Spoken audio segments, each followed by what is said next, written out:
hosting such an event. It's really a great pleasure for me to be here to tell you about a project I'm leading right now. It's called a Customer Obsession Ticket Assistant. So the main idea is to use machine learning and natural language processing to improve customer support at Uber. So this work is done in collaboration with my colleague, Yijia Wang, in the same team applying machine learning, as well as a researcher, Piero Molina, from the Uber AI Labs. So before I get started, I would like to sort of give you a little bit of background about myself so that you have some sense of where I came from. As my friend Xiangxuan already mentioned, that I got my PhD in physics from Duke University in 2013. I studied quantum physics and quantum computation. And it's funny that actually the first time I got contacted by Liana, she was asking me whether I can talk about quantum computing. And it turns out that today it's the quantum computing track, but actually I'm talking about something else. So as many of the confused physics PhDs who got their PhD, after they got their PhD, they don't have much idea what they do. So I end up taking a random offer from oil serving company called CGG at that time. Partially because of the visa issue, I couldn't get much offer from other places. So I end up as a geophysicist, which I never imagined I could be. And I was doing seismic image processing and subsurface image reconstruction. And I did that work for a couple of months. I realized that's not for me. So I basically quit that job within a year and then went back to academia and to give academia another shot. So I became a postdoc fellow at Yale University, working on similar stuff along the track of quantum computation. So there I worked on quantum error correction and topological quantum computation, which are basically two main ways to handle the sort of the biggest issue of quantum computers are having right now. Basically, they are so fragile that they can break at any time. So quantum error correction is trying to correct that error, while topological quantum computing is trying to use another way to get around it using topology rather than typical computing bits.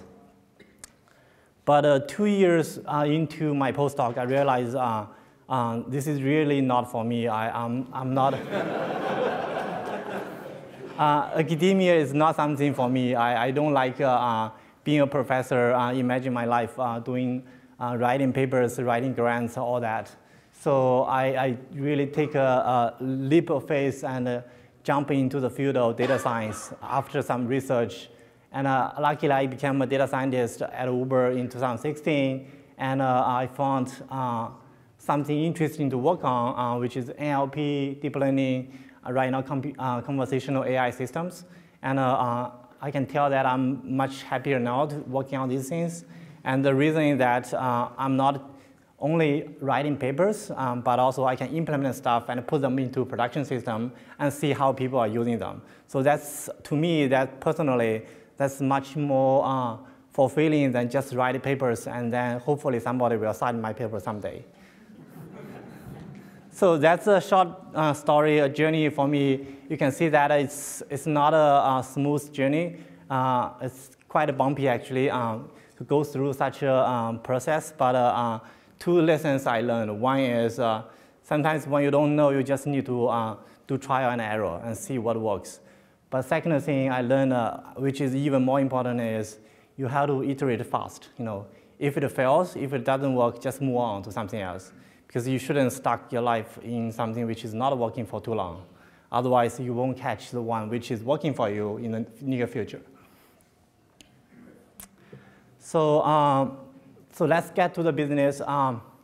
For this project, COTA, recently we published external-facing engineering blog on our Uber engineering blog post. So if you guys are interested in, you can go on there and read more about it after the talk. So before I go into details, I would like to tell you some of the main takeaways I would like you to take home. So the first thing I want to tell you is about the system we built called COTA V1, which is using classical natural language processing and machine learning methods. So using that, we were able to show that we can speed up the customer care process and also provide a better and accurate customer experience. And that single effort actually saves millions of dollars for Uber because of these models. And then we didn't stop there. We decided to challenge ourselves to see why don't we try these fancy and new deep learning models and see how it works. So we did a lot of experiments with all kinds of deep learning architectures we can think of, and it turns out that that's working. And we show that there are more than 20% performance boost compared to the classical models we built. So right now we're in the phase of pushing the COTA V2 system to replace the COTA V1 system. But for this talk, I will go into a lot of details of this, try to tell you some of the learnings we have learned from doing both COTA V1 and COTA V2. So the agenda for today is the following. So there are mainly three parts.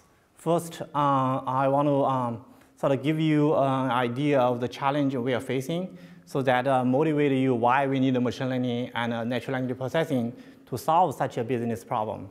So it boils down basically to the complexity of customer support at Uber.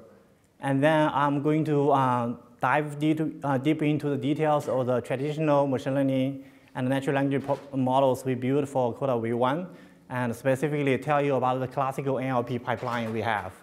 And then also briefly mention the business impact it has.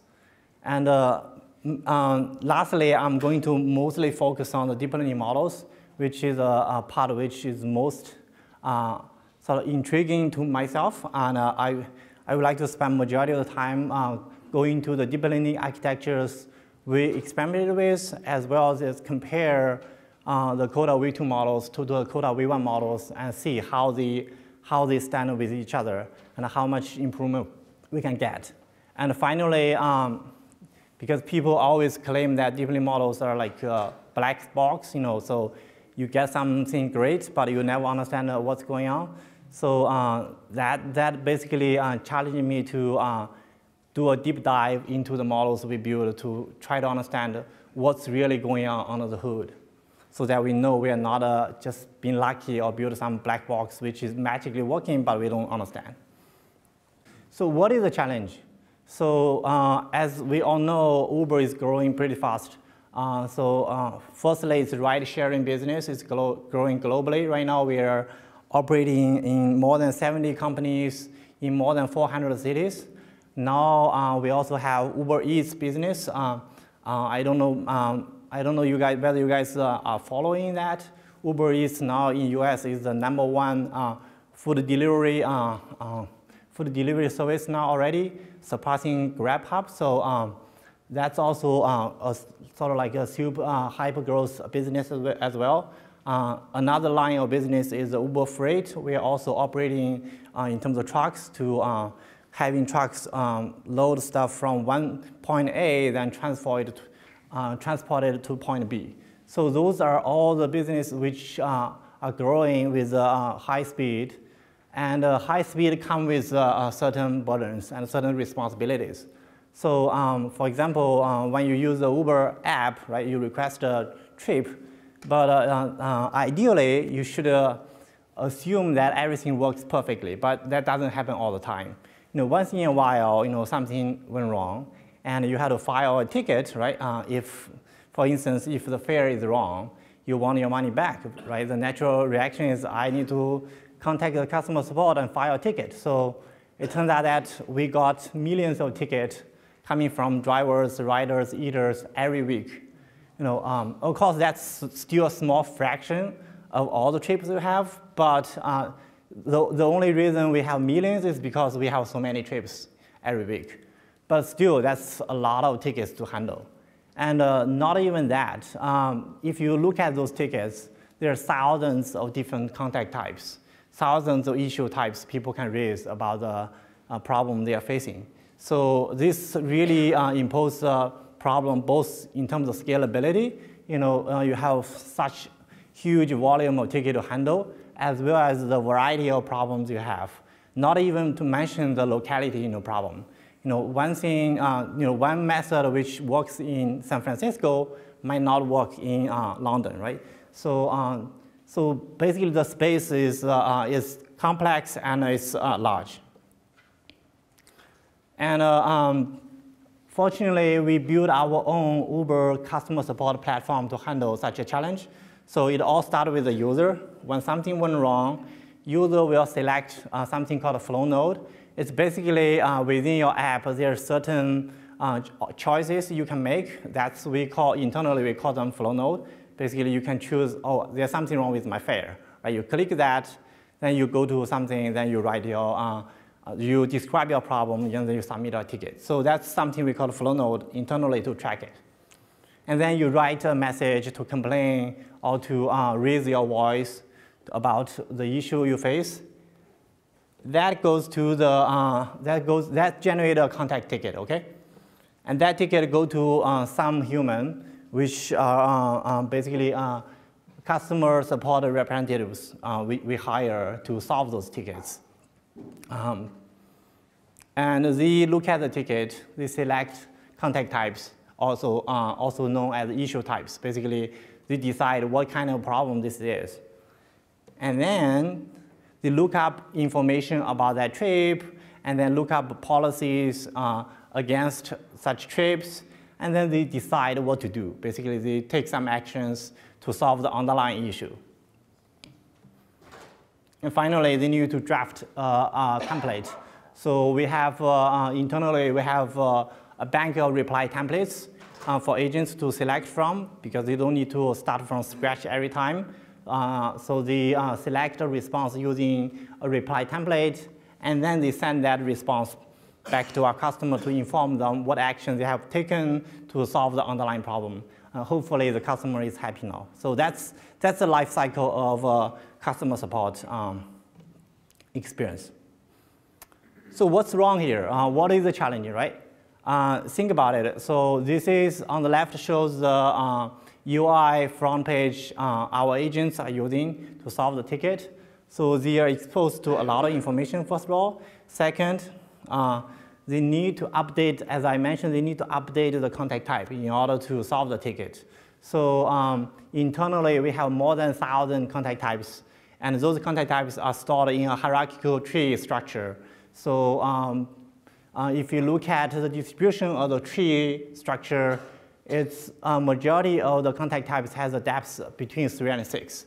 That means they need to click at least 3 to 6 times in order to reach the contact type they want. Not even to mention this, they need to scroll down to the contact type they are having in mind. Second, if they decide to take some action, so after they make up their mind to do something, they need to select the action. And in our system, there are more than 30 actions. For example, adjust fare, add appeasement, right? So again, they need to choose some action from this one of those 30s or even more. And lastly, once they take action, they need to select reply templates, as I just mentioned. Again, in our system, there are more than 1,000 reply templates, so they have to choose from. So you can imagine that if you are an agent choosing a contact type from more than 1,000, a bank of more than 1,000 types, a bank of more than 1,000 reply templates, how difficult it is. So that brings us to COTA V1. That actually motivates us to think about something more intelligent instead of relying on human labor to do everything. Maybe we can do something here to help them to speed up the process to make their life a little bit easier. So for COTA V1, we decided to start simple. So we decided to use the traditional machine learning models and the traditional NLP algorithms to do that. The main idea in COTA V1 is basically we want to suggest resolutions to agents instead of let them blindly choose from thousands of possible solutions. So we use machine learning models to recommend the three most relevant solutions. So that boils down to contact type. Instead of having thousands of them, we suggest top 3. And then hopefully, one of the top 3 satisfy their need, and then they will be able to just click that contact type in one click and get it, instead of scrolling down and find the right one. Similarly, we reorder the actions in terms of relevance, so that it's more personalized to that particular ticket, rather than have a static ordering between the actions. So the most relevant actions will be surfaced in front of the agents, rather than they have to go and find the right one they need. Same thing happened for the reply templates. So now we surface the top 3 most relevant ones recommended by the model, and then followed by the rest of the possible reply templates. And hopefully, one of the suggestions we make is the one they need. So this is the idea to sort of help them to speed up the process of ticket solving at every single step they are doing, basically. So this is a pipeline under the hood. So it's the first thing we tried. It's the simplest thing you can think of, basically. We take features from user information, such as what kind of user this is, driver, rider, or eater, and trip information such as ETA or city. And then we also take into ticket meta information, like what's the creation time for that ticket, what's the product type, whether it's a Uber Pool or UberX. And finally, most importantly, it's the ticket message, which is a message customers write to describe their problem. So that's a text. That's a piece of text. So we do text processing, basically standard text processing, tokenization, lower casing, and stop word removal, and so on. And after that, we want to extract some features to be useful. So we did a TF-IDF, SI, and then use those features, combine them to run a multi-class classification problem. Hopefully, that will give us predict the most relevant top 3 contact types and top 3 reply templates. So this is a multi-class classification problem. There's nothing fancy about it. It's just a standard way to deal with such a problem. And we tried that. It kind of worked, but then we realized that there's something missing. So we decided to try something different. So this is the second algorithm we come up with. So it's almost identical, except the bottom part, how we handle the ticket message feature. So in this case, after we do the TF-IDF and the LSI, instead of using those features, raw features, we do cosine similarity between the target variable and the ticket itself. So in this case, we turn it into a binary classification problem rather than a multi-class classification. Now the question you ask is whether this ticket is issue 1 or issue 2. It's not that anymore. Now you ask a question whether this ticket and issue 1 is a matching, or whether this ticket and issue 2 is a matching. So you turn it into a binary classification, whether it's a matching or not. And after you do that, you actually can put your target variable into your features, because you are not using your target variable as your classification target. Your target is whether it's matching or not. So after you do binary classification, now you can do ranking. Basically, all the potential candidates you run through the system, and you get a probability score in terms of confidence of matching, and then you can rank them. And after you rank them, you can basically surface the top 3 and in terms of contact type and the reply templates. So this is really a so-called point-wise ranking instead of multi-class classification. The benefit of this is you can inject information from your target variable and then do fancy feature engineering like cosine similarity. So this slide illustrates that a little bit better. Basically, in multi-class classification problem, you have ticket features, you have labels, right? That's it. You put in some features, you want to predict some labels, and the labels are served as labels. That's the only way you use your label.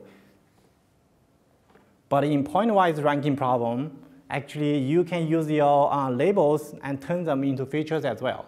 In this case, I'm using contact type classification as an example. Now I can put in type features as as my input feature to the model. I can also engineer cosine similarity between my ticket and type as additional features to the model. And now my model target label is 0 and 1 instead of the type itself. 0 means a mismatch, meaning that it's not a good match. 1 means it's a good match. So this way, we actually have additional information coming from the target variable itself, as well as fancy feature engineering, which give you additional information. So in terms of how do you do cosine similarity, it's actually quite simple. For each contact type, you just aggregate all your historical tickets and calculate some of the dense vector for that contact type. Whether it's TF, IDF, ASI, it doesn't matter. But you just aggregate it and find a dense vector representation for each of your contact type. And then you map every new incoming ticket into this space, and then measure the distance, cosine distance between that incoming ticket to every single potential contact type you have. So that's how you generate the cosine similarity feature. So as I mentioned, this has the benefit of ingesting additional target variable information into your model, also engineer important features which are not possible in the multi-class classification problem. So once we have this, we basically run a standard classical machine learning algorithm, in this case, random forest using hyperparameter search. We optimize using typical grid search to find the best parameter we use. And now your question, I'm sure many people have in mind how good this is, right? Question? Question is, what are the two axes in this plot? So the answer is, it doesn't matter which axes are. It's really some representation of your text data, for example, right? So those could be your topic vectors, right? Topic vector dimensions. For example, if you choose to have, 100-dimension ASI representation of your text message, each of those dimension will be one of the dimension in your 100-dimension ASI vector. So and each data point will be one data point in this 100-dimension space. Does that make sense? Yeah. The question is, why do we use cosine similarity instead of stacking the two sets of features together to avoid high dimensionality? Actually, quite oppositely, the cosine similarity is only a single feature after you engineer it. So imagine that you start with a 100-dimension dense representation of your tickets. Concatenate. Yeah. You can concatenate, then it becomes 200, right? So in this case, my cosine similarity is just one feature instead of 200 features. So actually, you reduce your dimension by 200 times. Question is whether this is multi-language or single language. All I'm talking about right now is English. I'm going to touch about multi-language later, but it's all about English. I'm sure many of you are thinking how effective this is, how much gain it provides you by doing this. So seems like complicated feature engineering and so on. And we did it for, say, the type selection task. We see right now I'm measuring hits at 3, which is basically saying that while the correct answer is within the top 3 suggestions you have. Okay, so we see absolute 6% improvement and 10% improvement, relative improvement for the contact type once we convert from multi-class classification to point-wise ranking. So that's not a very impressive improvement. Probably many of you are having in mind. But if we look at the reply model, so we see an even bigger improvement. It goes up from 53% to 72%. So that's a huge improvement, 36% relative improvement compared to the multi-class classification problem. The reason is the following. In the reply model, you have the reply context and the reply text message as well. So those text messages actually can be really, really useful when you compare it to your ticket information itself. So that's why when you ingesting such information into your model, actually you boost your model performance by a big amount. While in the type case, you don't have such information, so the boost is relatively small compared to the reply. Yes. That's a very well-known question in the industry. How do you handle imbalanced class problem? So we thought about it. We didn't try in that direction, but the reason is the following. So in our tickets, it's very long-tailed, meaning that the distribution is not concentrated on a single or two contact type. It's actually quite evenly distributed across many.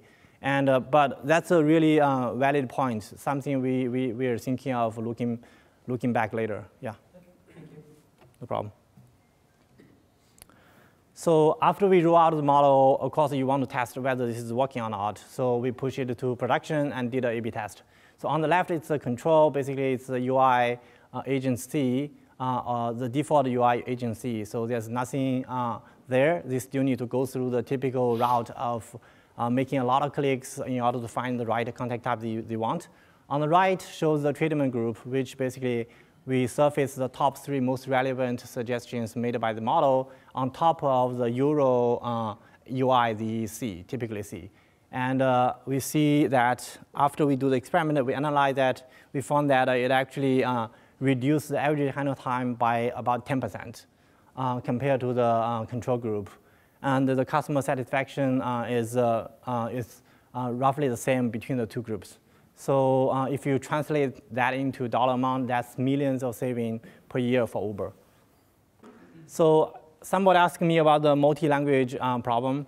So I'm just want to through this slide here.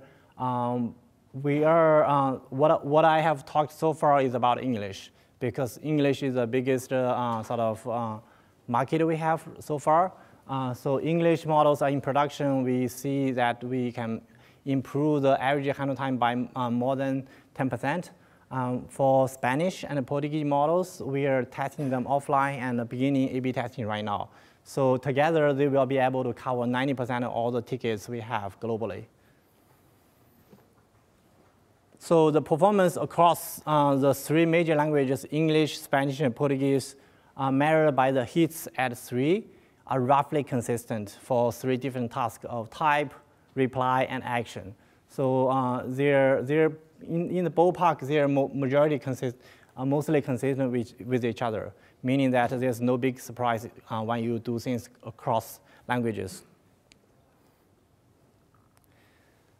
So now I really want to move on to the more exciting part about deep learning models. So in this part, I'm going to tell you about the deep learning architectures we tried, experimented with, and also, of course, there are a lot of things we haven't got a chance to try.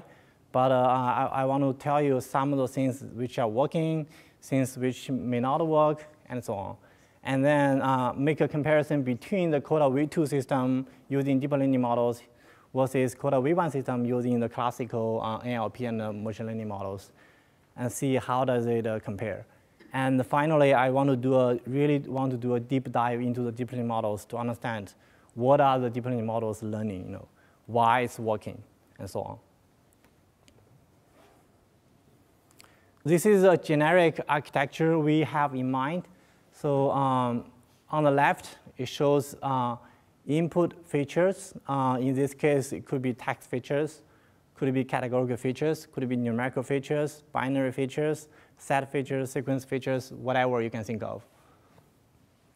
And typically, what you do is basically encode your features into some encoding space and turn them into dense vectors so that you have a better representation of your feature. And then you come up with some way to combine all these features so that you can actually decode them into the way you want, right? Which decoder you use depends on the task. For example, in majority of the cases, we are basically decoding them into categorical features. But in some cases, we might want to decode them into sequential features. So those two will show up in the coming slides I'm going to talk about. But basically, this sort of is like a generic structure where you can use for many different applications. So specifically, in our case, we are dealing with text. So we want to encode our text messages. So what are the text encoding models we tried so far? So the first one we tried is called character CNN. Basically, you pass your text message into characters and form a sequence, and then run them through a bunch of one-dimensional convolution layers. The reason it's one-dimensional is because you only have one-dimensional sequential order compared to image, that's two-dimensional. And after you do the one-dimensional convolution layers, you can run them through a bunch of fully connected layer and then run them through softmax layer if you are doing classification. So a simple architecture, but amazingly it's working. And we also tried WordCNN. The architecture is slightly different. So you basically separate your message into words, tokenize them into word sequences instead of characters, and you ran them through a bunch of parallel one-dimensional convolution layers with different filter widths. In this case, we choose to use 2, 3, 4, 5, but there's no particular reason why we want to do that. You can test it out on your own to find the best hyperparameter which works best for you, and then run them through fully connected layers, softmax layer, and so on. Of course, you can do recurrent neural networks, which is a natural choice for sequential data like character sequence or word sequence. So we did that too as well. And finally, if you want to go a little bit crazy, you actually can do this combination of convolution and recurrent layers, right? So you could either run them through convolution layers first and then run them through a bunch of recurrent layers and then fully connected layers, softmax layer, and so on. So now the question comes, which decoder or which architecture do you want to use? So in order to answer that question, we did an extensive hyperparameter search to find the best hyperparameter for each architecture and then compare them, because that's the only fair way to compare which architecture works best. So on the left, it shows the performance on the type selection, contact type classification task, which is used as a benchmark for us to decide which architecture is working for us. So you can see character CNN is on top, is the best architecture in terms of performance. And then word CNN actually come after that. But the difference is not that big if you look at the numbers. And on the right, it shows not only the model accuracy, but also the training time for every single epoch. It turns out that character CNN is about 10 times slower than word CNN. So after you do this both performance and as well as computation time comparison, then it became obvious that word CNN is the best compromise between performance and speed. So and also if you compare it to the classical random forest model, it's actually giving you more than 20% performance gain. So that's the model we decided to use at the end, yes. So I'm assuming you're converting the words to an embedding first before the CNN? Yes. Yeah, the question is, are we converting the word into embedding before we do the CNN? Yes, we are doing embedding. And we are not using pre-trained embedding like word2vec or Glove. The reason for that is we believe the words appear in the Uber context is very specific. People talk about specific subjects. So, and also we have enough data to train our own embedding directly without using the pre-trained embedding. Yeah. Good question. Is it plain RNN or LSTM or GRU? We tried both STM and GRU as well as plain RNN, and turned out that GRU is the best one, because the performance is roughly the same, but GRU is about 2 to 3 times slower than STM, simply because it has less parameter, faster than STM. Yeah. So after that, we decided to do a little bit more exploration in terms of model architectures. So we did something a little bit crazy, but along the line. So we explored sequential models. So the reason for sequential model is the following.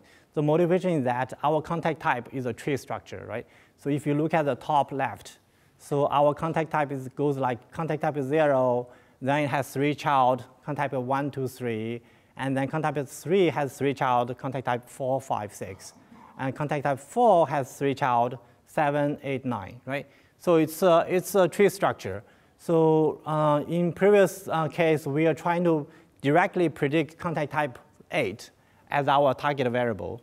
But there's another way of doing this. Basically, you can predict all the ancestors along the way as you arrive to contact type 8.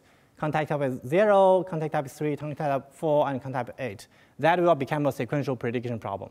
So we decided to try that out as well. So the idea is very simple. You just use a decoder structure to decode that and feed your previous prediction for your ancestor node and use that to predict your children node. So that's the point.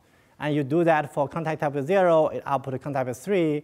Then after contact type 3, you output contact type 4, and so on. So you can do that. So that's another way of modeling the same problem and utilizing the sequential structure of the contact type tree. So one example I'm showing at the bottom is, for example, you will have a contact type like driver, trips, pickup and drop-off issues, cancellation fee, driver canceled, right? So in our previous case, we are basically trying to directly predict driver canceled, right? We predict that node, and if we predict cancellation fee, that would be considered to be a wrong prediction because it's not exactly matching the leaf node we are trying to predict. But using this sequential prediction, now we want to predict not only driver canceled, but we also want to predict driver as the first prediction, then trips, pickup and drop-off issue, cancellation fee, and finally driver canceled. So this is the way to do sequential prediction. And on the top right shows the result. So there are two bars. The red bar is the accuracy, the model accuracy for both methods. Categorical means directly predicting the leaf node. Sequential means predicting along the sequence of your tree, which is the method I just mentioned. You find that we actually improve that by 3%. So not a huge improvement. And there are some reasons we understand why that's not working as well as we expected.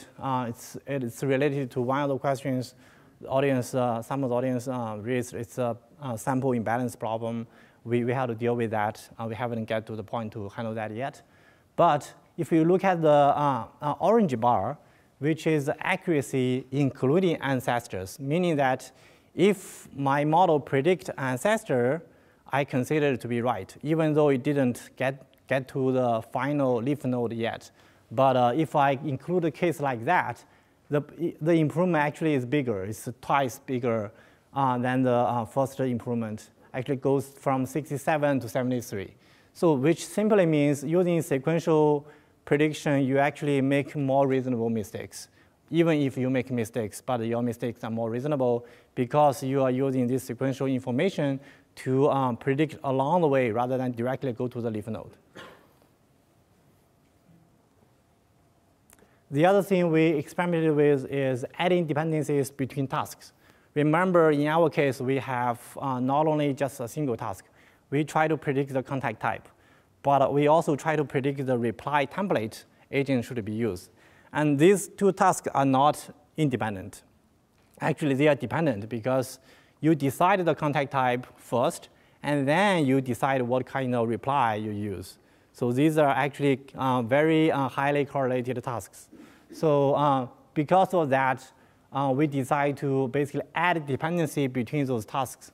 So if you look at the plots here, so the top ones are cases where we don't add any dependency between the tasks, and the bottom ones are the case where we add dependency between type and reply. And you see that the improvement for the reply model have about 4% on the top one accuracy and 5% on the hits at 3. But if you look at the overall combined accuracy between the type and the reply model, you find that the improvement is huge. It goes from 40% to 53%, which means that you are having a more coherence between the two tasks after you introduce dependency between the two tasks. So this is something we experimented with, and the final architecture we come up with is something like this. So we come up with a multitask sequential learning architecture. So you have text features, and we run them through convolution layers. And then we have categorical features. we run them through some embedding layers. And then numerical features, you do batch normalization to avoid the range of the data become too large or too small. And then you have binary features. After all that, we concatenate them. We run them through a bunch of fully connected layer and dropout layers. And then you run them through recurrent decoder for the contact type, as I mentioned, because it's a sequential decoding task. Once you have that prediction, you basically concatenate the output from the fully connected and dropout layer together from the prediction of the type. This is the dependency I talked about. You use the prediction from the type and send that into the next task, which is trying to predict the reply. So this is a dependency we use to actually predict the reply. And there's some difference between train and test or serving time. During training time, of course, you have ground truth. So you can fit in your type as ground truth type to the reply prediction. But during test time, you don't have that. So the best thing you can do is actually use the predicted contact type and then send that to predict your reply. So how does it compare between COTA v1 and COTA v2 models? So this is a very early comparison we did to prove the value of deep learning models. So the green bar is random forest, which is basically the COTA v1 model. The red and purple bars are Caucasian and Wallacean, the two simplest deep learning models we tried. And the y-axis is the model accuracy, the x-axis is data coverage. You can think of we are moving from easier tickets to harder tickets and covering more and more tickets. And you can see that there's already a big gap between the deep learning models and the classical models. And if we want to look more closely, and we can compare COTA v1 and COTA v2 on different metrics. You can compare it on the type accuracy, type hit 3, reply accuracy, reply hit 3, combined accuracy, all of them, across all of them, deep learning model is performing way better compared to the COTA v1 model. Specifically, the combined accuracy, we have improved 50% relatively compared to the classical models.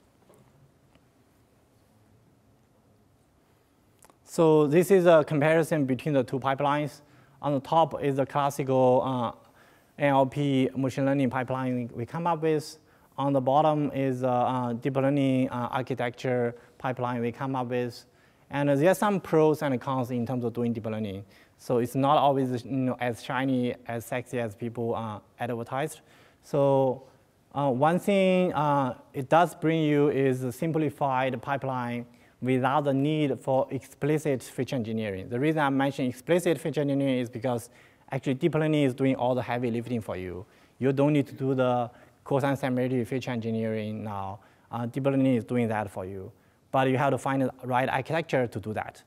And it also makes multitask learning easier. In this case, you can directly predict two things instead of one thing, and also adding dependencies between them. That's quite simple to do within both TensorFlow and Keras, whatever framework you prefer. But the offline training time is certainly longer when you do a deep learning model, and it's larger, it requires more data. And fortunately, the online serving time actually is comparable between the two models. Both of them are on millisecond level, so we don't sacrifice on the online serving time, while for offline training time, we can wait. Even if we train for a day, that's okay. We don't care that much about the offline training. So finally, I want to do some deep dive into the deep learning models to show you what's happening to the deep learning models. Question? The question is, do we do multi-language modeling on the deep learning models? The answer is no. We still do it language by language. Right now, what I showed are still English models. So Spanish and Portuguese models are catching up right now. So. And they will be entirely separate models. There's nothing common. Yes, that's a very good question. His question is, are we thinking of having a single model dealing with all languages, or having separate models with one model dealing with one language? For now, we are thinking of the latter, basically one language dealing with one model. The reason is data imbalance. So different languages have different data in terms of data sample, but in the future, that's certainly an interesting direction we are thinking of. But you cannot project all of them into one space. You cannot project the. Did you think about projecting all the languages into one embedding space? That's an interesting question. We can talk about them offline, yeah. Somebody's talking about what framework did you use, or is it custom built? Both TensorFlow and Keras. Do I need to repeat that question? Yes, please. Okay, so the question. Ask for this. The question is, what framework do we use for developing the deepening models? We tried both TensorFlow and Keras, whichever works, and we have a few people working on this project, so everybody has their own favorite framework, so we don't try to convince everybody to use one thing, but within Uber, we serve both TensorFlow and Keras, so there's no problem of playing with either of them. For PyTorch, I don't think there's a serving story yet in any company, so yeah. Is your binary classification, in your binary classification, how to generate negative samples? Is it randomly selected or by strategy? That's a good question. Yes, we generate negative samples based on some randomness, but also based on some probability. So it's not purely random, but it's quasi-random. We have some criteria in terms of how popular those negative samples are, then choose them. Ideally, there's some better ways to dealing with that, but we haven't got a chance to work on that. Yeah. Controlled random. So it's not truly random. Controlled random. Yeah, exactly. Controlled random. That's a good way to put it. Yep. Yes. Did you anticipate GDPR in your designing your project? The question is, do I anticipate GDPR? Can you tell me exactly what a GDPR is? GDPR is the EU is implementing a data protection, data privacy requirements about right to be forgotten and a whole bunch of other things about personal data.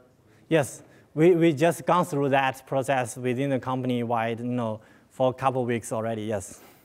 Yeah, we have to classify every single feature and make sure we know what we are using, make sure we don't violate those things. Yes. Yeah, actually, it's a painful week to do that. Yeah, there's one more here. Yeah.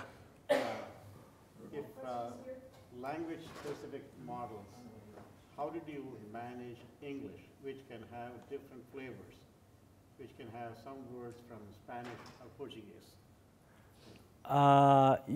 So the question is, how do we handle different flavors of English from Spanish and Portuguese?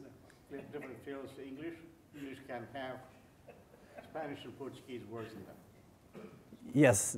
I think we simply ignore them. Because if that's the real case, the model won't care, right?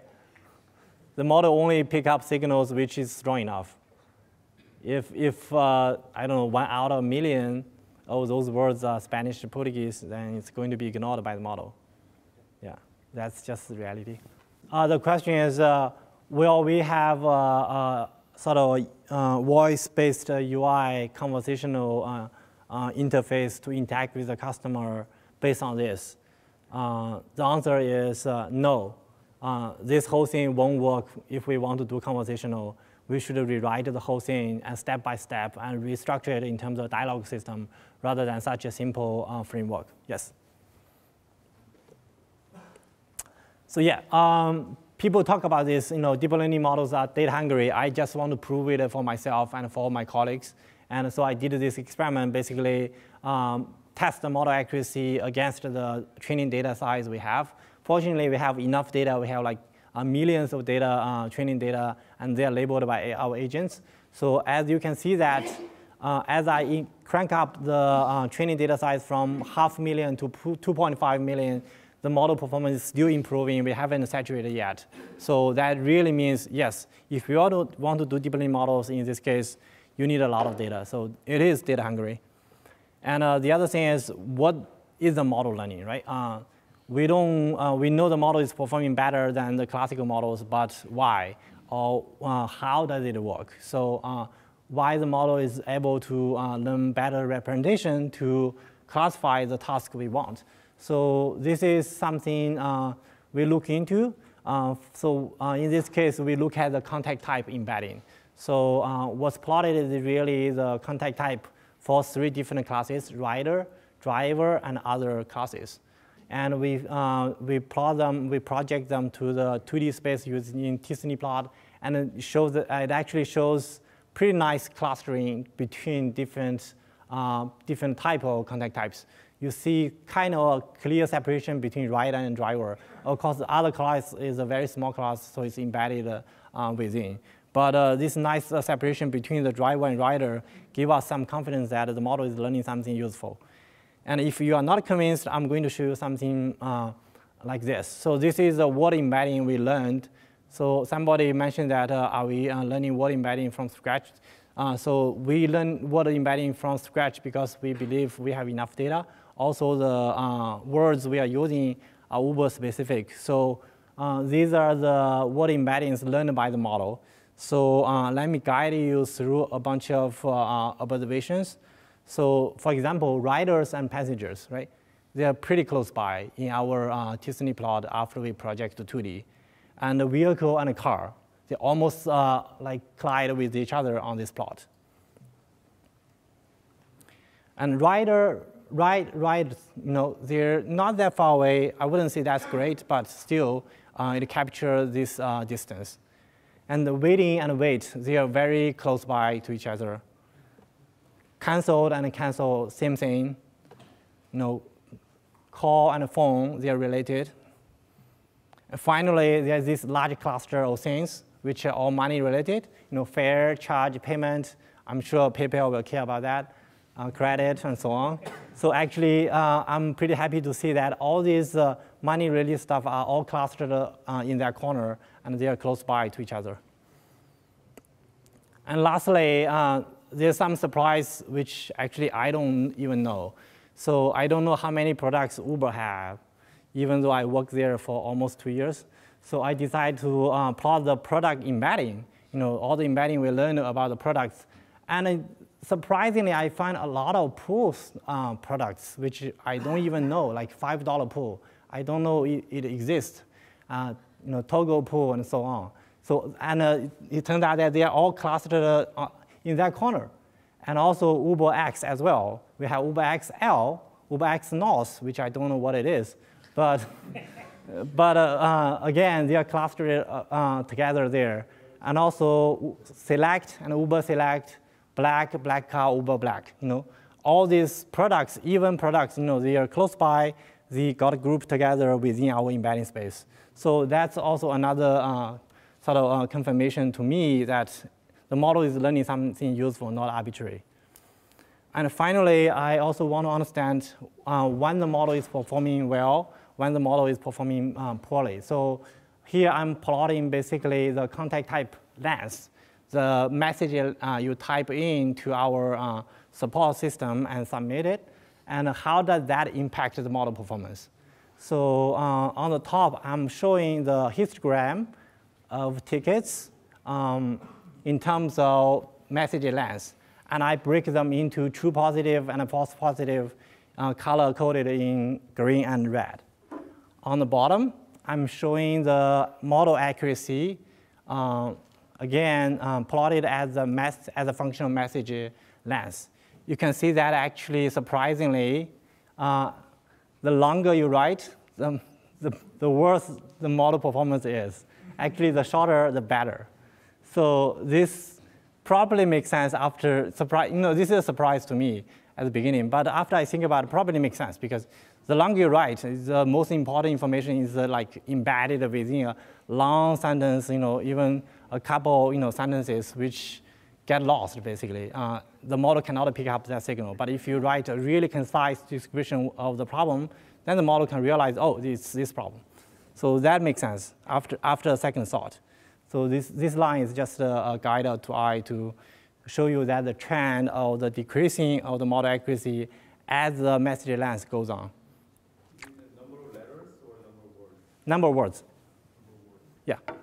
And then that's for the type model, okay? That's for identify the issue type. Now what about the reply? What happens if I write a long sentence? Does that help for the reply model to pick up the signal?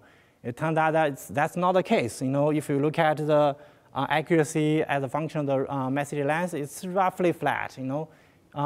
Actually, the message length matter very little for the reply selection.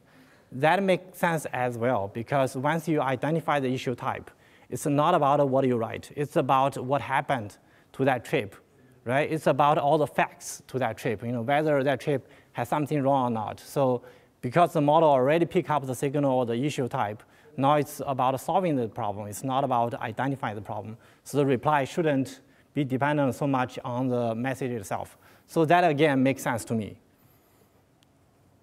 And finally, then the question naturally comes to me is, what matters in terms of the reply model accuracy, right? Then I decide to look at the number of competing replies. So the definition of number of competing replies is the following. So for every single ticket, there's a set of replies which are potentially suitable to respond to such a ticket, right? So that's a number of, the size of that set is the number of competing replies for that particular reply, okay? Basically means how many possible replies are there to select from. And it turns out that the trend is really indeed going down, basically saying that the more competing replies you have, the harder the task is, and then the model accuracy, the worse the model accuracy is. So that also makes sense. So that finally explains and also satisfied my own personal curiosity why the model is performing worse for certain cases while better in other cases. Finally, I would like to show you some more like a high-level results. What I just showed you is more like a dig into the model itself to understand the model and make sure we understand the model is doing the right thing and make sure the model is making sense. Now I want to show you how does the model perform for the two tasks we care about. Specifically, in this case, we want to classify the contact type and select the reply itself. So I really want to see how does these two models work together because we have a single multitask model. So this is plotting the confusion matrix for the two tasks, okay? So there are 4 quadratures. On the left, on the x-axis is right contact type, wrong contact type, meaning the model predicted right, model predicted wrong. On the y-axis is right reply, wrong reply. And what's plotted is basically the percentage of the tickets which fall into that quadrature. So is that based on users changing what the system recommended, or is it based on sort of cross-validating past data and saying if you did the same thing somebody did in the data set? It's based on cross-validation. The question is whether it's based on the user. I forgot the first part. Well, if your system is in production and you're just looking at whether the user accepts the suggested reply or changes it. Yes. Or if it's just against whether you did the same thing a human did. Because there might be multiple replies that are valid, and they might look at it and say, oh, that looks good, let's go with it, even though it's not. Yeah, I get your point. Yeah, so that's a very good point. We don't have, right now we don't have. The question is, basically you're asking how does the label, how is the label generation process happening, right? Basically, do we blindly trust whatever agent select as the right answer, or do we have an additional auditing process to make sure that's right? Right now, we're doing the first thing, but there's effort within the company to audit agents right now to make sure their answers are indeed correct. But that's a good point. Let's hold the question to the last. Let's finish that on the main discussion. Okay. Do you want to? Yeah. So what is your minimum level of accuracy you would need to require to pull CSRs out of the process? That's a top business secret I couldn't say for now. Sorry about that. Is there a point? Yes, there is. Okay. So, so the plot shown here is basically the 2x2 quadrature in terms of reply and type models. And fortunately, we see that the biggest quadrature is the quadrature we care about. We get the right contact type, we get the right reply, which is about 50% of the time. And then on the upper right corner, we see the wrong type and the wrong reply quadrature, which is the second largest quadrature, which also makes sense. The reason is the following. When you make a wrong guess in terms of reply, in terms of type, of course, the chance of you getting the right reply is very low. So because the dependency between type and reply. And then on the right type and the wrong reply quadrature, we get about 16%, which means we get the first task right, but the second task is failing us, which is also reasonable because you don't expect your model to perform perfect on any single task. And on the last one, which is the wrong type, but right reply, which is pure luck, I believe. And fortunately, that's only 2%, so it's like, somehow the model is lucky to get that 2% right. So that all makes sense. And in terms of model confidence, right? So we get 50% accuracy on the joint task of reply and type. But what if we want something higher accuracy? We want something more accurate than 50%. So there's a certain trick you can do. For example, you can do thresholding on the type model confidence. And I'm plotting the histogram of tickets as a function of the prediction probability or the confidence level, whatever you want to call it. And I'm separating the positive examples and the negative examples. Okay, you see clear separation between positive and negative examples, which is a good sign, which means that you have some hope to separate them if you apply a threshold. And it turns out that that's the case. If you apply a threshold somewhere with your prediction probability and move that up and down, and then discard all the data below that certain threshold, consider only data above that threshold, you can plot your model accuracy, new model accuracy based on the threshold data. Of course, you're covering less data, right? So on the right, it shows that. Basically, as you move your threshold, you are covering, actually it goes the other way around. It goes from the right to the left. You start with 100% of your data, then you move your threshold up. You actually are covering less and less data, but your model becomes more and more accurate. Eventually, your model arrives at 100% accuracy. Of course, you are left with 0% data. So, but in the middle, that's where you can decide where you want to operate, right? And you can do the same thing for the two models together. Now you have a type model on the top, you have a reply model on the bottom. You can apply two thresholds on them independently, and then you can plot the model accuracy and the data coverage on the 2D space where you have type threshold and reply threshold as the two axes. And now you have two surfaces. So what do you do with this? Apparently, it's so hard to visualize such thing, on a three-dimensional space. And there's a trick to do that. Basically, you can fix your data coverage on the orange surface. Say I want a 10% data coverage. For example, I draw a line along that. I draw a curve along that surface, and then I project that surface to the accuracy surface, and then I trace along the accuracy surface, find the max possible accuracy I can get. Okay, then I will be able to get a data point for fixed data coverage. What's the max possible accuracy I can get for these two tasks if I apply a threshold? So that leads me to this plot. Basically, on the joint task, I can get a model accuracy as a function of the data coverage by applying two thresholds at the same time. Remember, this model accuracy is the max possible accuracy you searched through the method I just told you. And let me remind you two data points here. And actually, it's pretty good. On one data point, we get 90% accuracy covering 20% data. On the other data point, we get a 95% accuracy covering 10% of data. So now it's up to you, or it's up to the business people to decide where do we want to operate. If you really want accurate models, fine. let's go to 95%, but you are covering less data. But if you want to have less accurate model, maybe we can cover 90%. We can have 90% accuracy, but we only cover 20% data. So that's the point. But this gives you the flexibility in terms of where you want to operate. So that's the last slide I have. Well, not the last slide, but the last main slide. So in tonight's talk, I hopefully I convince you that NLP and machine learning can be useful for customer care and help us to improve the customer support experience, as well as bring a lot of business value.